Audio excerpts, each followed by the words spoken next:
Në kuadër të projekteve të financuara nga thirrja e dytë e qeverisë dhe mjeteve të ndara për komunat nga Kredia Hungareze, në fshatin Llaskars të komunës së Sarajit sot u promovuan projekti për ujësjellsin dhe asfaltimin e rrugëve. Në deklaratën e dhënë për media këtë rast kryetari i komunës së Sarajit, Muhamet Elmazi, tha se projektet e filluara sot janë shumë të rëndësishme për të ardhmen e fshatit. Ai njoftoi se projektet në total kapin koston e 243 milion denareve.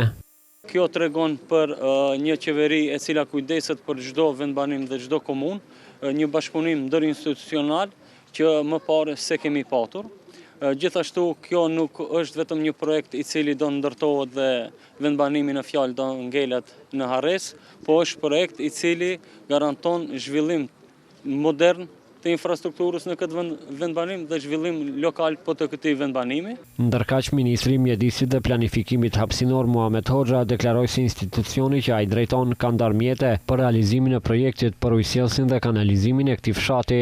Ministria e Ambientit Jetësor dhe Planifikimit hapësinor nga thirrja e dytë e kreditit hungares ka siguruar mbi 85 milion denar për të realizuar